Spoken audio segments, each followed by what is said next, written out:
शङ्खं चक्रं जलौकान्दतमृतघटं चारुदोर्भिश्चतुर्भिः सूक्ष्मस्वच्छातिहृद्यां शुकपरिविलसन् मौलिमं भोजनेत्रं कालाम्भोजोज्ज्वलाङ्गं कटितटविलसत्चारुपीताम्बराढ्यं वन्दे धन्वन्तरिं तं निखिलगदवनप्रौढदावाग्निलीलम् प्रौढदावाग्निलीलम् ब्रह्मणो हि समारब्धा मात्रे आद्येषु पूजिताम् अस्मदाचार्यपर्यन्तां वन्दे गुरुपरम्पराम् आयुर्वेदरतं वन्दे माधवाख्यं महागुरुम् आयुर्वेदामृतं सर्वं शिष्येभ्यो यः प्रदत्तवान् द्रष्टाज्ञानी दृष्टकर्मा कृतकर्मा तथैव च अध्यापको विश्वश्रेष्ठो महान् संशोधकस्तथा गुणैरेतैः समुदितैः यत्कार्यं प्रतनोति सः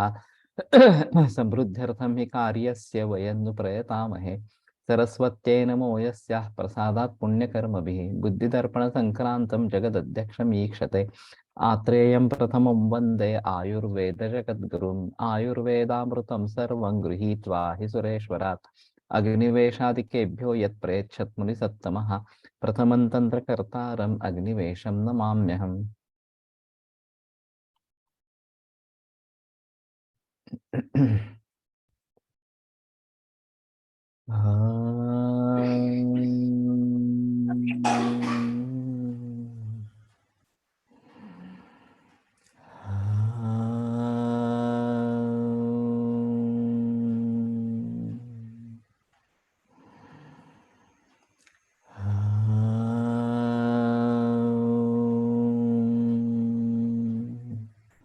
ओम शांति शांति शांति।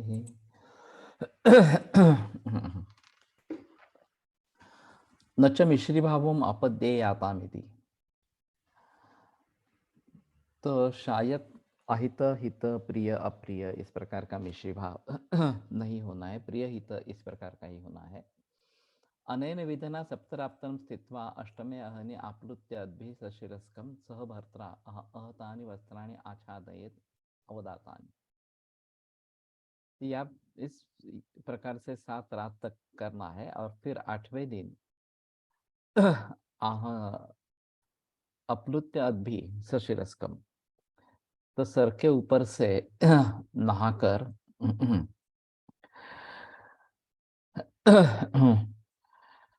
सहभर्त्रा और पति के साथ भी इस प्रकार से अहतानि वस्त्राणि आच्छादयेत् अवदातानि। अहत इस प्रकार के वस्त्र उनको उससे आच्छादन करे, वो रमणीय इस प्रकार के। अवदाताश्च स्रजो भूषणानि च विब्रूयात्, और उसी प्रकार से मालाएं या अलंकार धारण करे। ततः ऋत्विक प्राग उत्तरस्यां दिशि आकारस्य प्राग प्रवणम उदक प्रवणम वा प्रदेशम अभिसमीक्ष्य गोमयोदकाभ्यां स्थण्डिलमुपलिप्य प्रोक्ष च उदकेन वेदिम अस्मिन् स्थापयेत्। तो फिर जो ऋत्विक है या करने वाला इस प्रकार का, वो प्राग उत्तरस्याम दिशि, पूर्व दिशा में या उत्तर दिशा में, आकारस्य प्राक प्रणवम प्रवणम उदक प्रवणम वा, पूर्व दिशा में या उत्तर दिशा में जिसमें जल हो इस प्रकार का प्राक प्रवण अथवा उदक प्रवण, पूर्व दिशा में या जहाँ पे उदक हो इस प्रकार का। प्रदेशम अभिसमीक्ष गोमयोदकाभ्याम संडिलम उपलिप्य, तो गोमयोदक से ठंडीले जो है पृथ्वी उसका लेपन करके प्रोक्ष च उदक है ना, फिर उसमें पानी छिड़का के वेदी अस्मिन् स्थापित, उसमें वेदी की स्थापना इस प्रकार के करे। ताम पश्चिमेन अहत वस्त्र संचय श्वेतार्षभे वा अपि अजिने उपविशेत ब्राह्मण प्रयुक्ता। तो पश्चिम दिशा से अहत वस्त्र संचये श्वेतार्षभे वा अपि अजिने,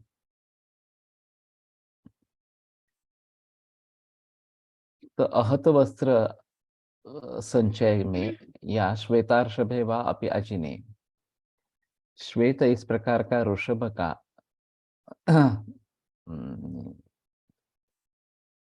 चर्म उससे बना हुआ वस्त्र वस्त्र इस प्रकार से उपविशेत ब्राह्मण प्रयुक्त। तो वहां पे ब्राह्मणों के द्वारा बताने पर बैठे। एक बार देखते हैं नीचे कुछ है क्या। राजन्य प्रयुक्तस्तु वैयाग्रे चर्मणि अनुढ़ेवा। अरे बाप रे, अलग अलग है। श्वेत ऋषभ,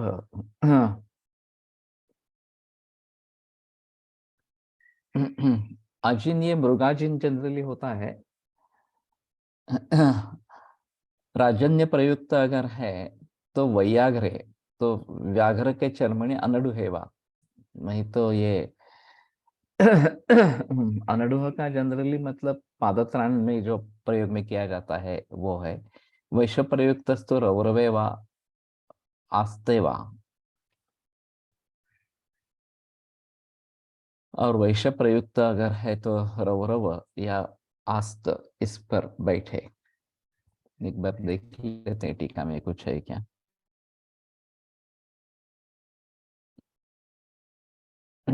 श्वेतार्षवे वापि अजने इति श्वेत वृषभ चर्मणि वा इत्यर्थः। वृषभ का ही है। ब्राह्मण प्रयुक्त यदि ब्राह्मणेन पुत्रत्यर्थं प्रयुक्तः स्यात् तदा स ऋत्विक् श्वेतवस्त्र समये संचये श्वेत ऋषभ चर्मणि वा उपविशेत्। राजन्य प्रयुक्तस्तु वैयाघ्रादि चर्मणि उपविशेत् इति शेषः। रुरुः हरिण विशेषः। परिधिरिति चतुर्भिः पलाश बृहद्दण्डैः परिधाय वेष्टयित्वा। तो इसमें एक बात और स्पष्ट हो जाती है कि केवल ब्राह्मणों द्वारा ये होता था विधि, ऐसा नहीं है। राजन्य और वैश्य भी इस प्रकार के विधि करते थे। और उनसे प्रयुक्त है तो उस प्रकार के वस्त्र में वस्त्र पर बैठना है। अभी ये शायद केवल ब्राह्मणों तक ही सीमित इस प्रकार का रह गया है। और उनका ज्ञान कितना है, उसका उनका अनुभव कितना है, ये एक अलग बात इस प्रकार की हो जाती है। लेकिन वैदिक परंपरा भी चली आ रही है तो अच्छे ब्राह्मण भी मिलते हैं इस प्रकार से। रौरव है तो रुरु से बना रौरव इस प्रकार के। तत्र उपविष्टः पालाशेभिः ऐङ्गुदीभिः औदुम्बरीभिः माधुकीभिः वा समिद्भिः अग्निम् उपसमाधाय कुशैः परिस्तीर्य परिधिभिश्च परिधाय लाजैः शुक्लाभिः गन्धवतीभिः सुमनोभिः उपकिरेत। तो वहां बैठे पालाश, इंगुदी, औदुंबर या माधुकी। माधु की दीर्घ है तो शायद मधुक से बनी हुई इस प्रकार की समझ भी। अग्निम उपसमाधाय, अग्नि इसका समाधान करके कुशै ही परिस्तीर्य परिधिभिश्च परिधाय, कुशों से ढक लेना इस प्रकार से।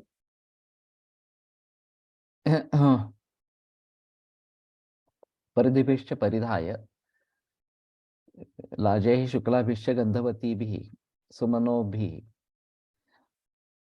तो शुक्ल लाजा और गंधवती इस प्रकार के फूल इससे उपकिरित उसके ऊपर डाले। परिधिभिरिति चतुर्भिः पलाश बृहद्दण्डैः परिधाय इति वेष्टयित्वा। तो पलाश के बड़े दंडे को 4 कोने में रखकर उसको वेष्टन इस प्रकार से करे, तो वस्त्र से उस पलाश दंड को ढक ले इस प्रकार है।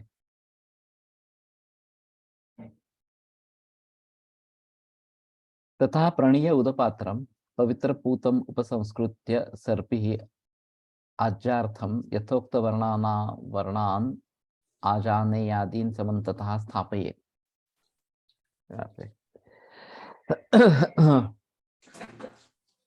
तो वहां पे पानी का पात्र रखकर पवित्र पूतम उपसंस्कृत्य, उसको पवित्र पूत इस प्रकार का बना के। अभी ये जो कलश पूजन होता है वो उसी का एक नमूना है। गंधा अक्षत वगैरह से उसको पवित्र किया जाता है। और अस्मिन अत्र गायत्री सावित्री शांति पुष्टिकर तथा, नहीं ये अलग है मंत्र। कलशेष समाश्रिता, हाँ।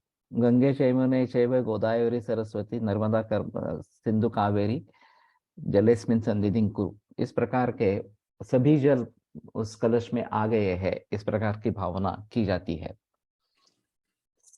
उपसंस्कृत्य सर्पी आज्यार्थम यथोक्त वर्णान आजानेयादीन समन्ततः स्थापयेत्।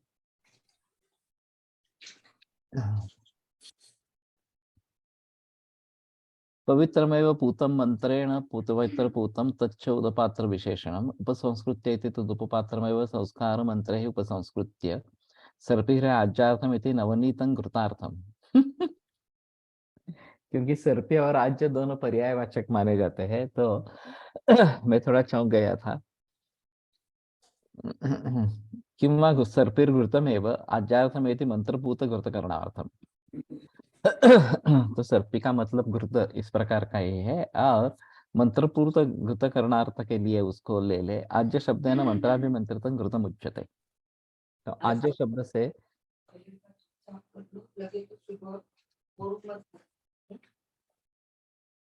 हेलो, कोणाला काही बोलायचं आहे का?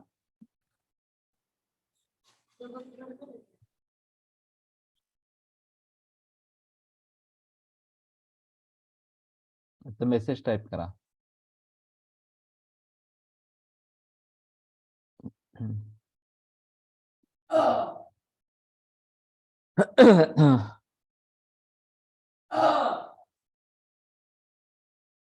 मंत्राभिमंत्रितम घृतम उच्यते, ये नया ही है थोड़ा सा।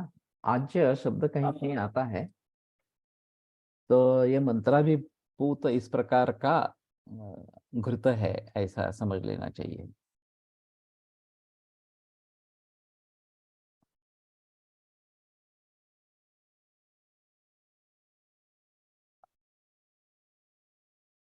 वर्णान आ जाने आदीन, ये बात समझ में नहीं आ रही है। आ जाने आदीन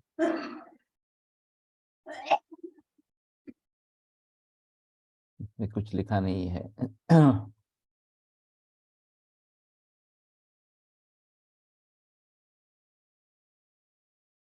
तो आजानेय वगैरह को स्थापन करे, इस प्रकार का है। आजानेय क्या है?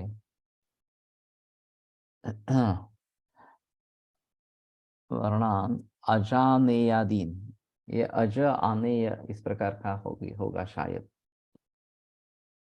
तथा पुत्र कामा पश्चिमतः अग्निम दक्षिणतः ब्राह्मणम उपविश्य अन्वालभेत सह भर्तरा यथेष्टम पुत्रम आशासाना आशासाना।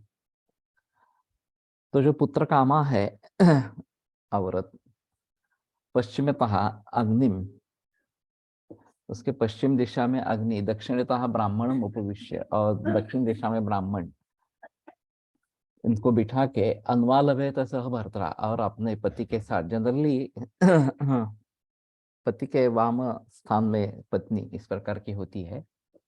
यथेष्टम पुत्रम आशासाना, जिस प्रकार का पुत्र की अपेक्षा करती है वो वहां पे प्राप्त हो जाए। तथा तस्याः आशासनायाः ऋत्विक प्रजापत्तिम अभिनिर्दिश्य यौनौ तस्याः कामपूरणार्थं काम्याम् इष्टिं निर्वर्तयेत् विष्णुर्योनिं प्रकल्पयति कल्पयतु इति अनया अर्चा, इत्यनयर्चा,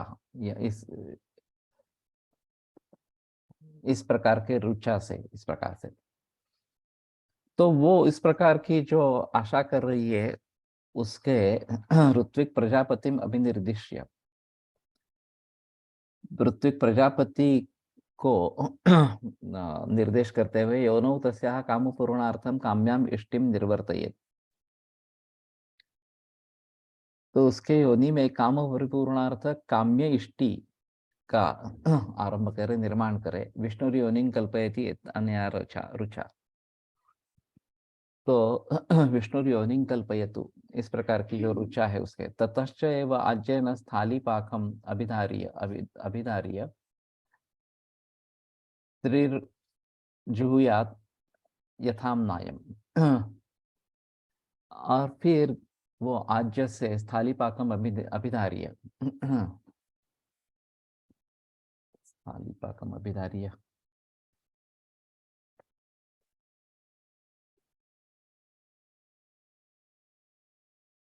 यथा पूर्वेण अग्निर्वामे च ब्राह्मणो भवति तथा इत्यर्थः। अनुलभ्यते इति ऋत्विक् प्रणुतः ऋत्विक् विधानम् अनुकुर्यात् इत्यर्थः। प्रजापतिम् अभिनिर्दिश्य इति ब्रह्माणम् अभिमन्त्र्य योनौ कामपूर्णार्थम् अग्नौ इष्टिं निर्वपेत् इष्टिं कुर्यात्।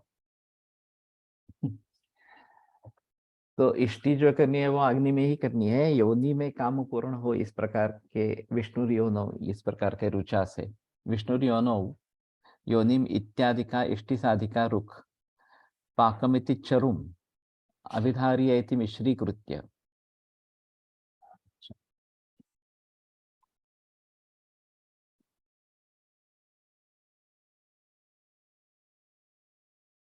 ततश्च स्थालीपाकम अभिधार्य त्रिहि जुहुयात् यथाम्नायम।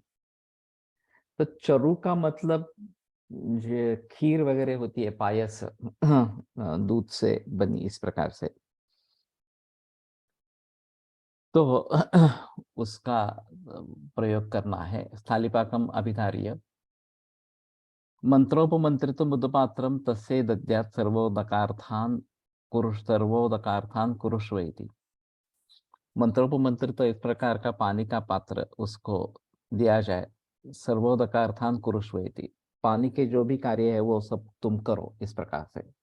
तथा समाप्ते कर्मणि पूर्वम दक्षिण पादम अभिहरन्ति प्रदक्षिणम अग्निम अनुपरिक्रामेत सह भर्ता।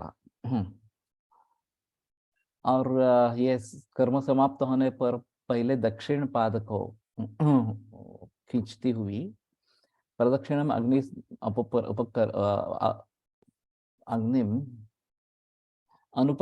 अनुपरिक्रामेत सह भर्ता। तो प्रदक्षिणा डाले भर्ता के साथ। ततो ब्राह्मणान् स्वस्ति वाचयित्वा आज्यशेषम प्राश्नीयात् पूर्वम पुमान् पश्चात् स्त्री। और फिर ब्राह्मणों के द्वारा स्वस्ति वाचन करके जो शेष घृत है आज, वो पहले पुमान और बाद में स्त्री प्राशन करे। न च उच्चिष्टम अवशेषयेत, झूठा कुछ भी नहीं रखना है। हा विधी यूपीटी पॉझिटिव्ह आल्यावर सेकंड मध्ये करायचा का?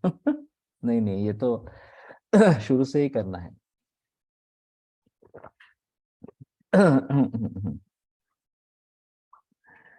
इसमें एक बात है कि 8वें दिन बताया गया है, और वैसे देखा जाए तो ऋतुस्त्वद्वादश निशा पूर्वास्तीर्ष निंदिता, तो पहले 3 रात्रि को छोड़कर ऋतुकाल ही बताया गया है। इस बीच में चौथे दिन से 8वें दिन तक अगर समागम हो जाता है तो शायद बात बन जाती है कि गर्भधारणा हो गई हो इस प्रकार से। अगर नहीं होती है 8वें दिन के बाद इस प्रकार से ये विधि होने के बाद होगी, तो ये चांसेस तो बढ़ेंगे पुत्र प्राप्ति होने के इस प्रकार से। ये पुत्र का मिष्टि इस प्रकार की है। तत्व न उच्चिष्ट न च उच्चिष्टम अवशेषे, कुछ भी झूठा बाकी नहीं रखना है। ततस्तौ सह संवसेयाताम अष्टरात्रम तथा विध परिच्छदाम चरुच्छदौ एव च स्याताम तथा इष्टपुत्रम जनयेताम। तो वहां से 8वें रात से लेकर वो 8 रात तक इस प्रकार का समागम करे। इसी प्रकार से तथाविध परिच्छद, परिच्छद का अर्थ नौकर चाकर वगैरह इस प्रकार का ही होता है, या उस प्रकार का संभार करते हुए स्याताम तथा इष्टपुत्रम जनयेताम, तो ये इष्टपुत्र को निर्माण करेंगे। या तो स्त्री श्यामम लोहिताक्षम व्यूढ़रस्कम महाबाहुं च पुत्रम आशासीत या वा कृष्णम कृष्णम मृदु दीर्घकेशम शुक्लाक्षम शुक्लदंतम तेजस्विनम आत्मवंतम एष एव अनयोरपि होम विधि। तो जो स्त्री श्याम लोहिताक्ष, लोहिताक्ष भी जरा अजीब है, रक्तवर्ण इस प्रकार का रक्तवर्ण नेत्र, व्यूढ़ रस्क तो बाहु उरस्क जिसका व्यूढ़ विशाल इस प्रकार का है। महाबाहु च पुत्रम आशासीत यावा कृष्णम कृष्ण मृदु दीर्घकेशम शुक्लाक्षम शुक्लदंतम तेजस्विनम आत्मवंतम तेजस्वी और आत्मवानित इस प्रकार का पुत्र चाहती है। तो एष एव अनयोरपि होमो विधि, यही विधि है उनके लिए भी, किंतु परिबर्हो वर्णवर्जम स्यात् परिबर्हो वर्णवर्जः किंतु परिबर्हो वर्णवर्जमिति परिबर्हः शयनासन पुष्पादि परिच्छदः तेन यथाविधा पुत्रेच्छा तथा वर्णः परिबर्हः कर्तव्यः इति वाक्यार्थः। तो शयन आसन पुष्पादि जो है वो जिस प्रकार का वर्ण चाहिए उस प्रकार का होना जरूरी इस प्रकार का है। वर्ण वर्जम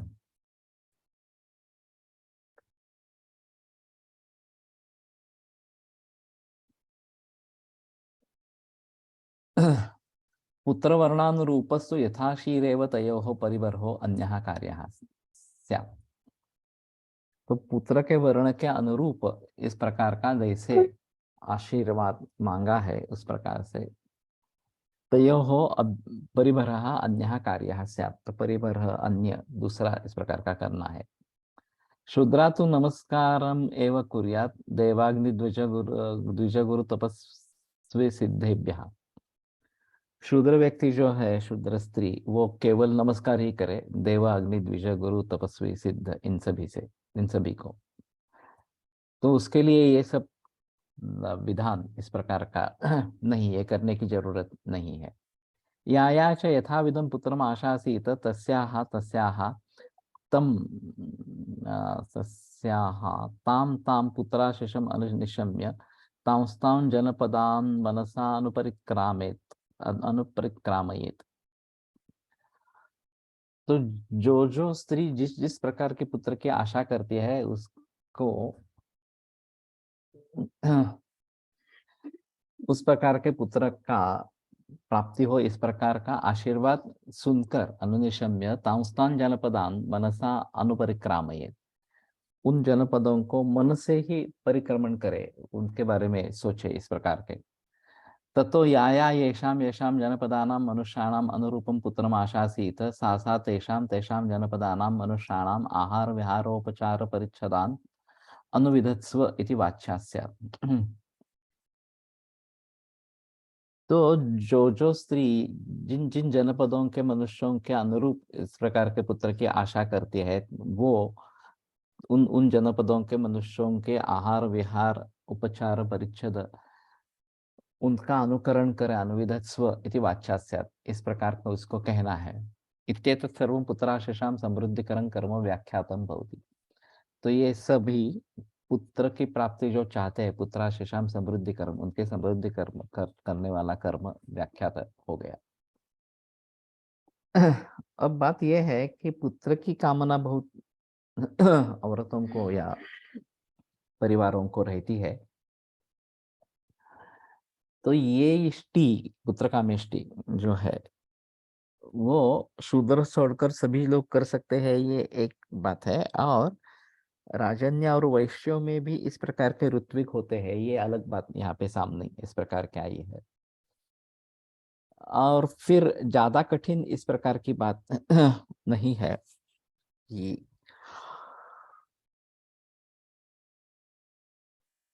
अगर हमें भली भांति प्रयास करने हैं तो ये सभी प्रयास गर्भधारणा के पूर्व ही अगर किए जाए तो चांसेस बहुत ज्यादा बढ़ेंगे इस प्रकार से। और एक मानसिक वातावरण भी तैयार हो जाता है कि मैं ये सब कर रहा हूँ तो मुझे इसी प्रकार का पुत्र होगा, केवल पुत्र होगा ऐसे भी नहीं बात, इसी प्रकार का पुत्र होगा ये भी बात इसमें आ गई है, ये ज्यादा अच्छा इस प्रकार का है।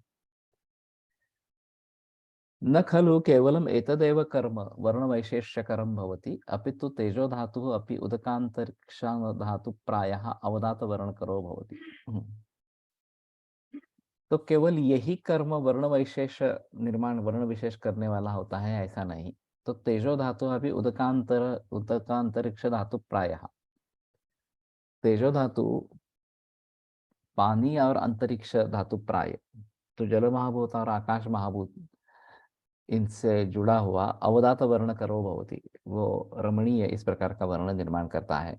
पृथ्वी वायु धातु प्राय कृष्ण वर्ण कर रहा, पृथ्वी और वायु धातु प्राय जो है वो कृष्ण वर्ण निर्माण करने वाले हैं। समसर्व धातु प्राय श्याम वर्ण कर रहा, और सभी धातु प्राय जो है वो श्याम वर्ण कर इस प्रकार का होता है।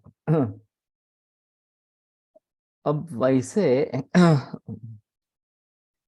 मृत्तिका के बारे में भी बताया जाता है, और कौन सी मृत्तिका किस महाभूतों से अधिक है, ये एक देखने का तरीका इस प्रकार का है। मृत्तिका के रस भी बताए गए कि बुद्धभक्षण जन्य पांडु रोग में कषाय रस की मृत्तिका है तो वात प्रकोप करेगी वगैरह इस प्रकार से। तो इसके आधार पर मृत्तिका किन महाभूतों के आधिक्य से बनी है, ये एक बात देखी जा सकती है वर्ण विशेष के अनुसार और बाकी रूक्ष स्निग्ध वगैरह गुणों के अनुसार। और फिर उसमें क्या बोया जाए, किस प्रकार की फसल वहां पे ले ये भी बात हो सकती है। यहाँ पे एक व्यक्ति के साथ में गया था, काफी बरस हो गए उसको। वो इस प्रकार के जमीन का परीक्षण करके वहां पे क्या लगाना है इसकी सलाह देते थे। तो मैंने कहा कि आयुर्वेद में तो ऐसा ऐसा वर्णन है, तो मैं उनके साथ गया था कहीं। तो वो बोले ठीक है, तुम देख के तुम बताओ का तुम्हें क्या लगता है इस प्रकार से। मैंने कहा मैंने तो ऐसी कोई कोशिश नहीं की है। तो बोले ठीक है, करके तो देखो। तो जो सामने जमीन थी उसमें मैंने कहा कि ये ज्यादा रुक्ष कृष्ण इस प्रकार की है। तो मुझे लगता है कि यहाँ मिर्च अच्छी आएगी। तो उन्होंने कहा बराबर आपने पकड़ा। कि सही, ये मिर्च के लिए अच्छी जमीन इस प्रकार की है। तो कहने का तात्पर्य है कि इसके आधार पर, वर्ण के आधार पर महाभूतों के विशेषों को हम समझ सकेंगे। यहाँ तो मानव वर्ण के बारे में बात की जा रही है इस प्रकार से। तो तेजो धातु उदकांतरिक्ष धातु प्रायः, अगर ऐसा है तो अवदात वर्ण करो भवती, पृथ्वी वायु धातु प्रायः कृष्ण वर्ण करः, और समसर्व धातु प्रायः श्याम वर्ण करः इस प्रकार का होता है। सत्व वैशेष्यकराणि पुनस्तेषां तेषां प्राणिनां माता पितृसत्वान्तर्वज्ञाः श्रुतेश्च अभीक्ष्णं स्वोचितं च कर्म सत्व विशेषाभ्यासश्च इति। अरे बाप रे। अभी सत्व विशेष करने वाले कौन से भाव है? तेषां तेषां प्राणिनां माता पितृसत्वानि, माता और पिता के सत्व, अंतर्वत्न्याः अंतर्वत्नी गर्भिणी, श्रुतयः तो गर्भिणी ने जो कुछ सुना है, च अभीष्टम स्वोचितं च कर्म, वो बार बार जिस प्रकार का कर्म करती रहती है, सत्व विशेषाभ्यासश्च इति, सत्व विशेष का अभ्यास अगर वो करती है तो उस प्रकार का सत्व बन जाता है। श्रुतयश्च अभीक्ष्णमिति यथा कर्मणि गीतादि शृणोति तथा सत्वम् उपत्यं जनयति, स्वोचितं च कर्म इति गर्भेण उत्पार्जितं कर्म स्वफलानुरूपं सत्वं जनयति।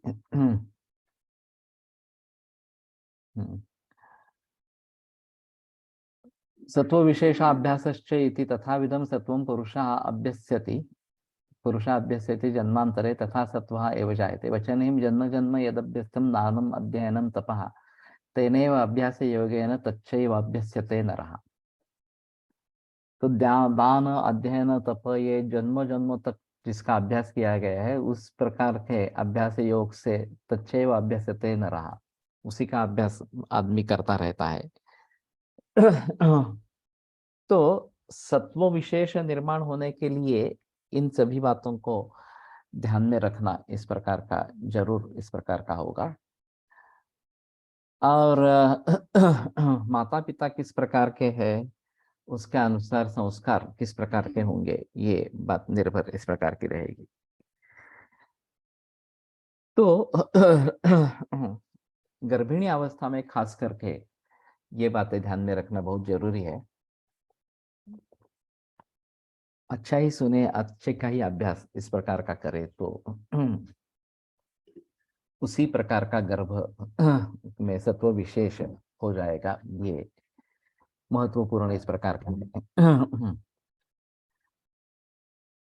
तो ये जो श्रुति की बात है, अभिमन्यु के बारे में जैसे बताया जाता है कि कृष्ण ने द्रौपदी को चक्रव्यूह भेद के बारे में बताया था, अंदर जाने के लिए, बाहर जाने के रास्ता उस समय में नहीं बताया गया, और इसलिए अभिमन्यु चक्रव्यूह में प्रवेश कर सका, बाहर नहीं निकल सका इस प्रकार से। तो ये गर्भावस्था में ही उसने सीख लिया था। तो ये काफी बातें इस प्रकार की है। तो हम अगर चाहते हैं कि हमारे बेटा बेटी जो हो वो आयुर्वेद में ही आगे काम करे, तो हमें उस प्रकार की कामना करनी चाहिए, उस प्रकार के विचार, उस प्रकार के आचार या फिर शब्द वगैरह वगैरह, ये जरूरी है। तो शायद ये बात बनेगी। अगर लड़के या लड़कियां आगे चलकर उसी रास्ते पर जाने वाली है तो वो पूरे परिवार के लिए, समाज के लिए भी अच्छा होता है, क्योंकि शुरू से लेकर ये संस्कार बच्चों पे होते रहते हैं और वो भली भांति उनको समझ सकते हैं। ये बात अहम है। अगर ऐसे हालात में बच्चों को नई शिक्षा चाहिए या दूसरा कुछ कोर्स करना है, इंजीनियरिंग बनना है वगैरह वगैरह इस प्रकार से, तो ये परंपरा खंडित हो जाती है। तो शायद हम गर्भावस्था से ही लेकर इस प्रकार की आकांक्षा रखते हैं तो ये बात थोड़ी आसान इस प्रकार की होगी और दोनों के लिए फायदेमंद, क्योंकि सेटअप तो तैयार हो जाता है। मैंने जब प्रैक्टिस शुरू की तो मेरे पहले तो कोई डॉक्टर नहीं था, वैद्य नहीं था। और फिर मुझे काफी संघर्ष करना पड़ा, क्योंकि उस समय में अपने को वैद्य कहलवाना ये भी काफी मुश्किल बात थी। आयुर्वेद की प्रैक्टिस चलती है नहीं चलती है इसके बारे में ठोस उदाहरण सामने नहीं थे, बिल्कुल उंगलियों ऊपर गिने जाने वाले इतने ही लोग प्रैक्टिस करने वाले थे आयुर्वेद की। लेकिन ये सब करके भी जब एस्टेब्लिश हो गए, प्रैक्टिस में आ गए इस प्रकार से, तो अगली पीढ़ी के लिए तो सब तैयार ही है, घर है, क्लिनिक है, और कुछ करने का इस प्रकार का नहीं, उसको आगे बढ़ाना है सिर्फ इस प्रकार से। वो अगर इसका फायदा नहीं उठाना चाहते तो फिर मुश्किल इस प्रकार की हो जाती है, और फिर ये परंपरा वहां पे खंडित इस प्रकार की हो जाती है। तो मेरा सुझाव है कि अगर आप सचमुच आयुर्वेद में रुचि रखते हैं तो अगली पीढ़ी भी आयुर्वेद में रुचि रखने वाली हो, इस दृष्टि से गर्भधारणा के पूर्व ही प्रयत्न करें। इस प्रकार के, यार गर्भधारणा जब होती है तब उसमें प्रयोग करें, प्रयत्न करें। तुम जिस प्रकार से विचार उनको दे देंगे उसी प्रकार से वो बनते जाएंगे, और घर का माहौल अगर इसी प्रकार का है तो निश्चित रूप से वो आयुर्वेद में अपना योगदान देना चाहेंगे, और जिनके लिए वो आसान इस प्रकार की बात होगी। पूरे नए तरीके से शुरुआत करना ये काफी मुश्किल इस प्रकार की बात होती है। तो जो वैद्य है, अभी इस ग्रुप में तो काफी वैद्य है, वो उस प्रकार से सोचे कि उनके लड़के इस प्रकार का सत्व विशेष लेके आगे बढ़े, और उसका अभ्यास माता पिता इस प्रकार से करते रहते हैं तो वो होने की संभावना ज्यादा इस प्रकार की है। यथोक्तेन विधिना उपसंस्कृत शरीरयोः स्त्री पुरुषयोः मिश्री भावो आपन्नयोः शुक्रम शोणितेन सह संयोगम समेत्य अव्यापन्नम अव्यापन्नेन यौनौ अनुपहतायाम अप्रदुष्टे गर्भाशय गर्भम अभिनिर्वर्तयति एकांतेन। ये बड़ा अजीब है कि गर्भधारणा निश्चित रूप से होती है, ऐसा कहना है। और ध्रुवम चतुर्णाम सान्निध्यात गर्भस्यात् विधि पूर्वकः, ये जो बात बताते हैं कि ध्रुवम चतुर्णाम सान्निध्यात गर्भस्यात् विधि पूर्वकः, तो होता ही है, ऐसा कहना है उनका।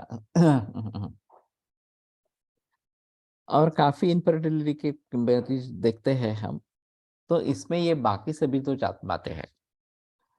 अव्यापन्नयोः शुक्रम, ये दोनों स्त्री पुरुष मिश्री भावों आपन्नयोः, सॉरी अव्यापन्न नहीं, मिश्री भावों आपन्नयोः, उनका समागम हो गया है। शुक्रम शोणितेन सह संयोगम समेत्य, शुक्र का आर्तव के सह साथ संयोग होकर अव्यापन्नम अव्यापन्नेन, तो शुक्र भी अव्यापन्न है और शोणित भी अव्यापन्न है, आर्तव भी अव्यापन्न है। तो ये बड़ी अजीब चीज है। अभी खास करके हाइब्रिडाइजेशन जब से शुरू हुआ है और इस प्रकार का संकर होने लगा है, तो बीज शुद्ध होना बिल्कुल मुश्किल है, और इसीलिए सभी में ऑन्कोजीन्स है। तो शुद्ध शुक्र शुद्ध आर्तव हो, इसलिए पंचकर्म से शुद्धि करवाना, शुक्र शोधन गण का प्रयोग करवाना, ये बहुत जरूरी इस प्रकार का हो जाएगा अभी के हिसाब से। योनो अनुपहतायाम, योनि जो है वो भी अनुपहत इस प्रकार के है। अप्रदुष्ट है गर्भाशय, गर्भाशय भी अप्रदुष्ट है। गर्भम अभिनिर्वर्तयति एकांतेन, तो वो निश्चित रूप से वहां पे गर्भ की निर्मिति करती है। यथा निर्मले वाससी सुपरिकल्पिते रंजनम समुदित गुणम उपनिपातादेव रागम अभिनिर्वर्तयति तद्वत्। जैसे शुभ्र वस्त्र इस प्रकार का हो, सुपरिकल्पितम कर सुपरिकल्पित, अच्छी तरीके से उसको रचाया गया है। रंजनम समुदित गुणम,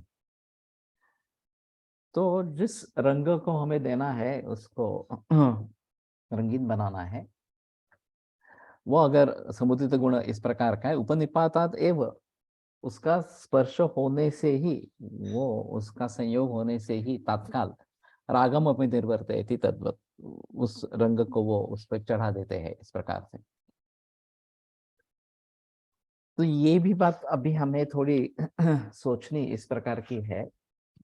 अभी जो पोल्यूटेंट्स है, उसमें से सबसे ज्यादा पोल्यूशन केमिकल्स के जरिए होता है, और ये केमिकल्स, वस्त्रों को जो रंजन अभी केमिकल्स के द्वारा किया जा रहा है, वो बड़े पैमाने पर पोल्यूटेंट है।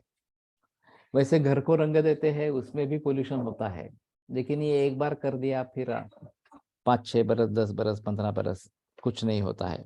लेकिन वस्त्र, बहुत सारे वस्त्र हर आदमी पहनता है, फेंके जाते हैं वगैरह वगैरह इस प्रकार से। तो इसमें जो पोल्यूशन हो रहा है वो काफी बड़ा पोल्यूशन है। तो नैसर्गिक रंगों का ही अगर हम प्रचलन कराएंगे, तो पोल्यूशन में काफी बाधा आ जाएगी, पोल्यूशन कम हो जाएगा। राजस्थान में ये प्रचलन में है, और नेचुरल कलर्स को लेकर रंगीन वस्त्रों को रंगीन किया जाता है। तो वो बेहतर ऑप्शन इस प्रकार का है, और सभी उसी प्रकार के रंगों का अगर प्रयोग करते रहेंगे, तो ये पोल्यूशन काफी मात्रा में कम इस प्रकार का हो जाएगा। यथा वा क्षीरम दध्ना अभिश्रुतम अभिश्रवणात् विहाय स्वभाव आपद्यते दधिभावम शुक्रम तद्वत्। जैसे कि दूध, दही से वो अभिश्रुत इस प्रकार का किया गया, थोड़ा विरजन जिसको बोलते हैं मराठी में, इस प्रकार का डाल दिया, तो अभिश्रवणात् विहाय स्वरूप स्वभाव, तो उसके जरिए अपना खुद का भाव छोड़ के, क्षीर भाव जो है वो छोड़ के, आपद्यते दधि भावम, तो दही में परिवर्तित इस प्रकार का हो जाता है, शुक्रम तद्वत्। उसी प्रकार शुक्र शोणित से मिलकर शुक्र नहीं रहता, ये गर्भ इस प्रकार का बन जाता है। उसी प्रकार से ये बात होती है। तो ये भी एक अलग तरीका है देखने का शुक्र और शोणित को कि गर्भत्व मापन्न इस प्रकार का जो शुक्र बन जाता है शोणित से मिलकर, तो ये अलग ही बात इस प्रकार की बन जाती है।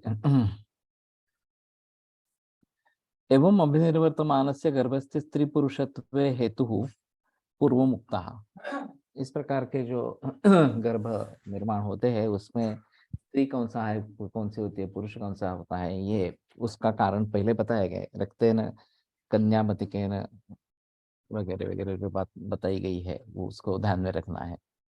यथा ही बीजम अनुपतप्तम उक्तम वा स्वाम स्वाम प्रकृतिम अनुविधीयते व्रीहिर्वा व्रीहित्वम यवो वा यवत्वम तथा स्त्री पुरुषो अपि यथोक्तम वेतु विभागम अनुविधीयते। जैसे ही अनुपतप्त इस प्रकार का बीज अगर बोया जाता है, स्वाम स्वाम प्रकृति में अनुविधीयते, तो अपने अपनी प्रकृति को वो फॉलो करता है। व्रीहिर्वा व्रीहित्वम, व्रीहि से व्रीहि बनेगा, यवो वा यवत्वम, यव से यव ही बनेगा, तथा स्त्री पुरुषो अपनी यथोक्तम हेतु विभागम अनुविधीयते। उस प्रकार के स्त्री पुरुष भी उनका जो हेतु विभाग है उनका अनुसरण करते रहते, तो शोणिताधिक्य है तो कन्या और शुक्राधिक्य है तो पुत्र, इस प्रकार के निर्माण हो जाएंगे। तो अभी ये व्रीहि से व्रीहि, यव से यव, ये स्वाभाविक प्रक्रिया इस प्रकार की है। अब बायोटेक्नोलॉजी ने जो परिवर्तन लाए, जैसे कि भुट्टा और मिर्च को इकट्ठा करके शिमला मिर्च बना दी, तो ये काफी गंभीर मामला इस प्रकार का है। उसी प्रकार से गाय के बारे में, गाय और सुअर इनका संकर बना के ये जर्सी गाय जो है वो बनाई गई, और ये जेनेटिक चेंज होने के कारण जो हम्प उसके ऊपर था वो सुअर के जीन्स के कारण फ्लैट हो गया। तो ये जर्सी गाय जो है ऊपर हम्प नहीं है, उसमें ये संकरित गाय और भारतीय देसी गाय, इसमें ये बड़ा फर्क इस प्रकार का है। तो ये ना ही गाय बनती है ना ही सुअर बनती है, इस प्रकार की बात हो जाती है। ना ही मिर्च होती है ना ही भुट्टा होता है, अलग किस प्रकार का हो गया इस प्रकार से।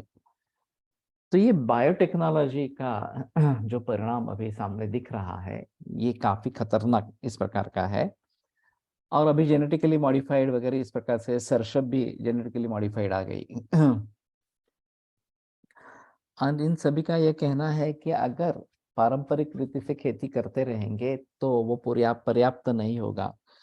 जितनी आमदनी बढ़ गई है, जनसंख्या जितनी बढ़ गई है, उसको सामने रखते हुए ये प्रयास जो है हमारा नैसर्गिक खेती का या कम से कम ऑर्गेनिक खेती का, वो काफी नहीं है। तो इसलिए ये बताया जाता है कि नहीं, ये बताया जाता है कि नहीं नहीं, हमें इस प्रकार के संकर करने हैं, इस प्रकार से जो सादा देकर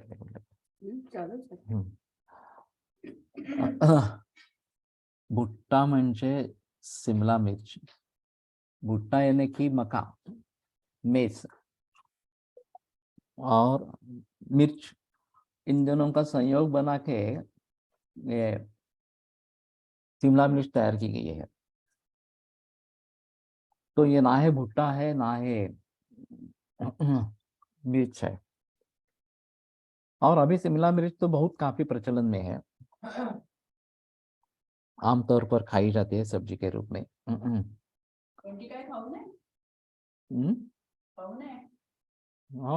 आयडियली नाही आहे खरं तर,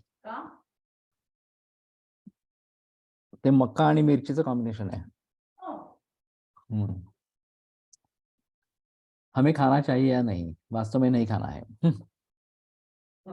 मैं भी कभी कभी खाता हूँ, ऐसी नहीं है स्थिति, बिल्कुल नहीं खाता हूँ ऐसी, लेकिन उसमें भी पीले रंग का, लाल रंग का, हरे रंग का, ये सभी वैरायटीज अभी आने लगी है भुट्टा में। तो ये और संकर उसके लिए किए जा रहे हैं।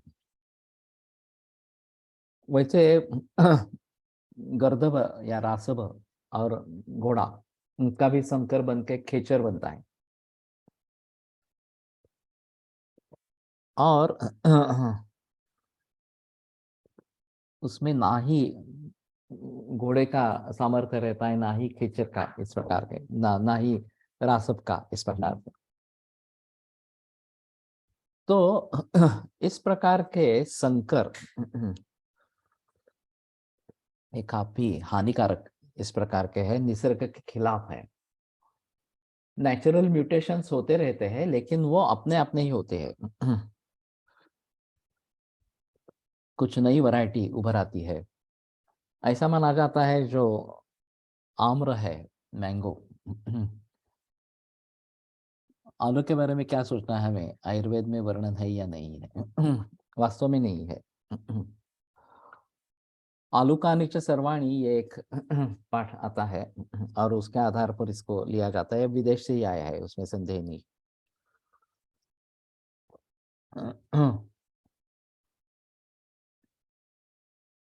तो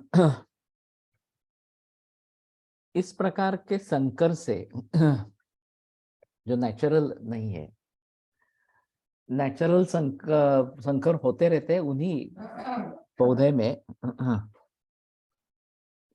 हमें आम की बात कर रहा था, जो हापुस अम्बा, ये जो है अल्फांसो, ये संयोग से बना है। और गोवा में पुर्तगाल लोगों ने पहले इसको आइडेंटिफाई किया। अभी भी ये आम जो है वो उसका बीज बोकर नहीं होता। तो ये केवल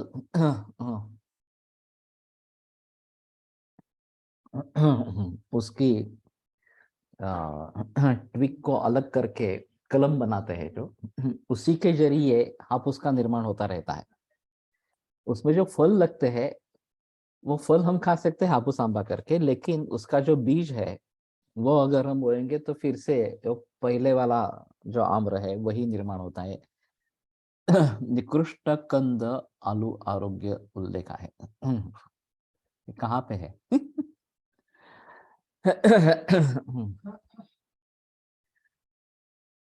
तो विदेशों में जहाँ चावल नहीं होता, वहाँ कार्बोहाइड्रेट्स के लिए आलू का प्रयोग होता रहता है। मैंने जर्मनी में सुझाव दिया था कि आलू मत खाओ, चावल खाओ, इस प्रकार से। तो एक ने मुझे जवाब दे दिया कि चावल यहाँ बनता नहीं है, तो हम यहाँ जो उगता है वही खाएंगे। तो आलू यहाँ पे उगता है, तो हम आलू ही ले लेंगे, क्योंकि चावल हमें इंपोर्ट करना पड़ता है, इस प्रकार से। ये बात सही है। तो भारत में चावल बड़ी मात्रा में उपलब्ध है, उसकी खेती होती रहती है। तो भारत में इस प्रकार के आलू को लाने की कोई जरूरत नहीं है। लेकिन ऐसा है ना कि खासकर होटल इंडस्ट्री में ताजी सब्जियां लाना और बनाना ये मुश्किल इस प्रकार का हो जाता है। आलू और पल्सेस स्टॉक करके रख सकते हैं, प्याज भी स्टॉक करके रख सकते हैं। तो हर रोज आलू की सब्जी बनती है, सूखी सब्जी बनानी है, आलू की सब्जी बनानी है, इस प्रकार से। और स्प्राउट्स करके ये उसड़ मिसळ इस प्रकार के बनाने हैं।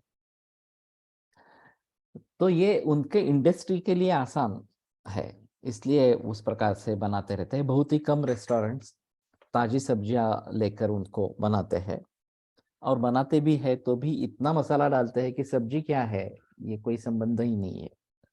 रेड ग्रेवी और ग्रीन ग्रेवी उसी का स्वाद है, बाकी क्या डालना है उसमें उसका कोई संबंध नहीं है, इस प्रकार से। तो पूर्वीच्या सगळेच संकर अहितकर असतील, पूर्वीच्या काळी सुद्धा वृक्षायुर्वेदादी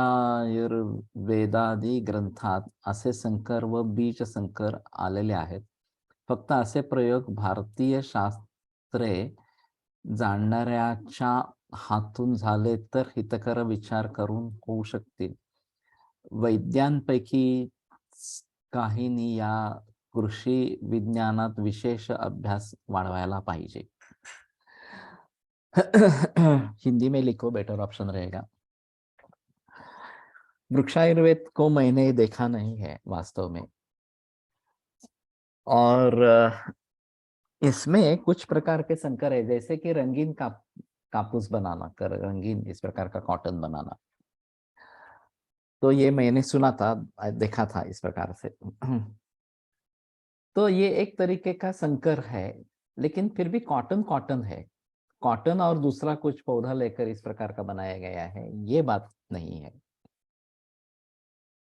तो फिर अभी जो ये भुट्टा और मिर्च का संकर है वो काफी अलग है, या गाय और सूअर का जो संकर है वो काफी अलग इस प्रकार का है।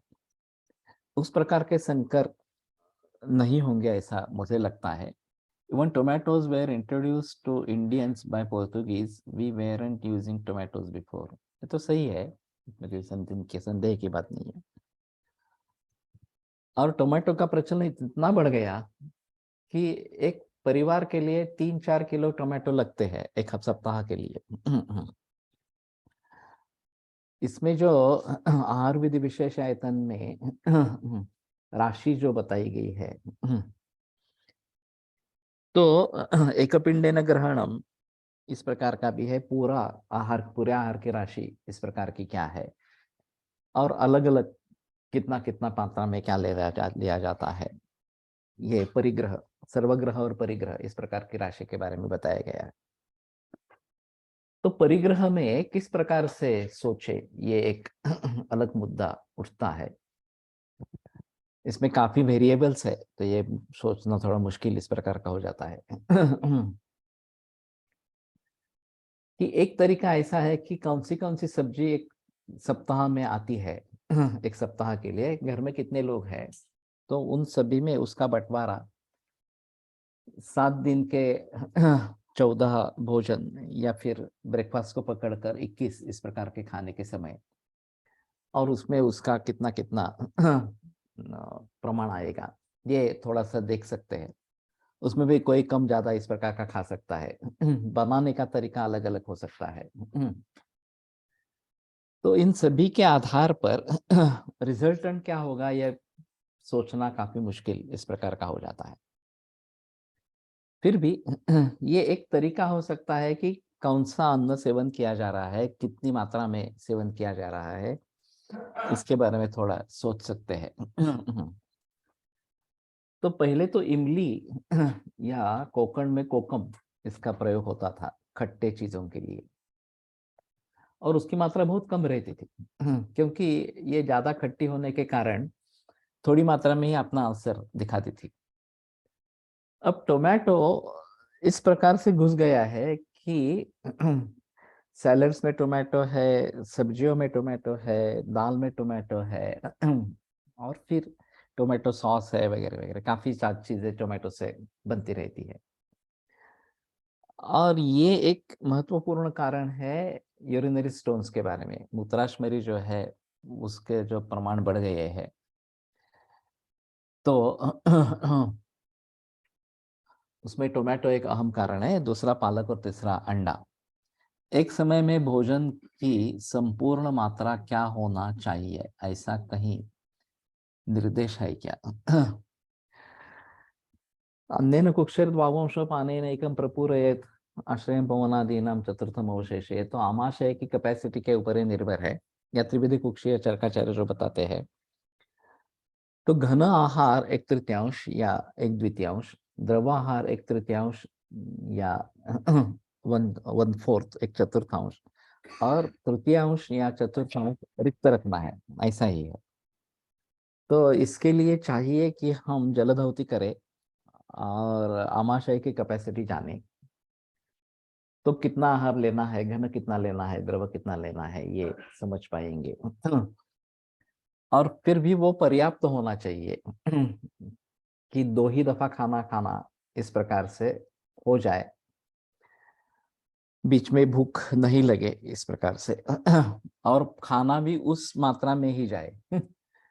ये दोनों को समेटना मुश्किल इस प्रकार का होता है।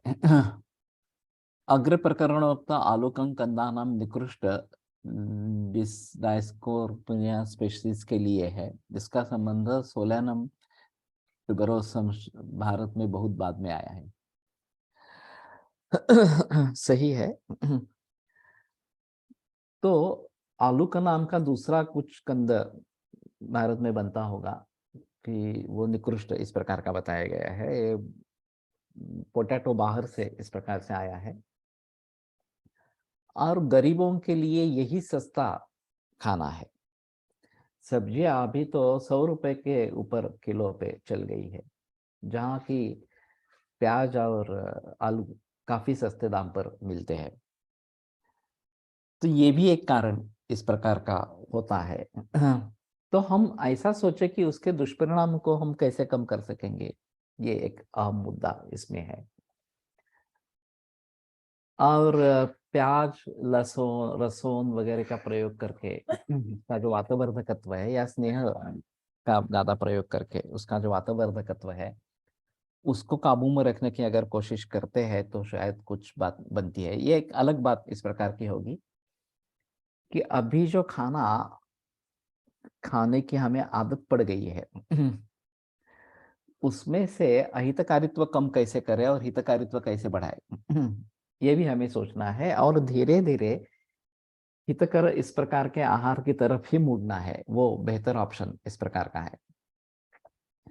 लेकिन जो खाना खा रहे हैं, जिसके हम आदी है, उसमें भी परिवर्तन किस प्रकार से लाएंगे और ये परहेज के रूप से कैसे परिवर्तित करेंगे, ये आवश्यक होगा। और तभी हम परिवर्तन ला सकेंगे। अचानक ये सब बंद करो और यही खाना खाओ, मूंगी खाओ वगैरह वगैरह इस प्रकार से कहने से बात बनती नहीं है ज्यादा। तो ये एक अलग तरीका इस प्रकार का होगा और रेसिपीज उस प्रकार से बननी है कि जो नुकसान कम करे और हितकारित्व इस प्रकार से बढ़ाए। ये बात अगर हो सकती है तो ज्यादा अच्छी इस प्रकार की होगी।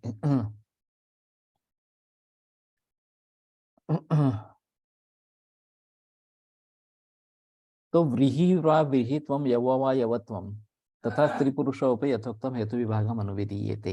तो स्त्री पुरुष भी यथोक्त अनुविभाग जो है उसका अनुविधान इस प्रकार के करते हैं।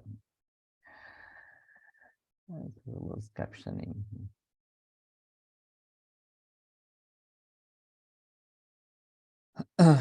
तयोः कर्मणा वेदोक्तेन विवर्तनम उपदिश्यते प्राग व्यक्ति भावात प्रयुक्तेन सम्यक। तो ये नया इस प्रकार का मुद्दा शुरू होता है। अति अम्ल लवण कटू नाही खायला पाहिजे, पण त्याचीच इच्छा होणं, मग काय बरोबर। इसमें ऐसा है, कुर्वते ही रुचिन दोषा विपरीत समानयोः वृद्धाक्षीणाश्च भूयिष्ठम लक्ष्यन्ते भूतात्मा। तो ये भली भांति समझ लेना है कि ये खाने की इच्छा क्यों होती है और दोषों को उस तरीके से अगर हम समझ सकेंगे, प्राकृत स्थिति में ला सकेंगे तो शायद ये बात बनेगी। और वैसे अभी हमारे खाने पीने के बारे में काफी गहराई में जाकर थोड़ा सोचना पड़ेगा। सोयाबीन से लेकर काफी चीजें इसमें आ गई है जिन जो कंट्रोवर्शियल है, जिसके पथ्यापथ्य के बारे में संदेह इस प्रकार के है, तो टाले बेहतर ऑप्शन है। अगर लेने हैं तो किस प्रकार से लेने हैं इसके बारे में भी सोचना जरूरी इस प्रकार का होगा। और नई संहिता में इसके बारे में कैसे बहस कर सकेंगे वो थोड़ा देखना पड़ेगा। ठीक है, आज रुकते हैं, कल आगे बढ़ेंगे। आयुर्वेद प्रकांडो निगदित इह हि शल्यतंत्र प्रधानः शिष्येभ्यः शाश्वतोऽयन्निखिल जन कृपा व्याप्त चित्तेन आयुर्वेदस्य वाञ्छन् पुनरपि भुवने ताञ्च सुष्ठु प्रतिष्ठां श्रेष्ठं धन्वन्तरिं तं प्रणमति च सदा वैद्यवर्गो हि नूनम्। वाग्भटमध्ये खूप थोड्याच भाषा शाली, आवळा, पटोल यांचा उल्लेख आहे. शिले छाली गोधूमय वशिष्ठिक जांगलम सुनिषण्डक जीवंती बालमूलक वास्तुकम वगैरह जो है, उसी का शीलन करना है, ऐसा कहना है। तो अभी के हिसाब में उसके बारे में थोड़ा सोचना पड़ेगा।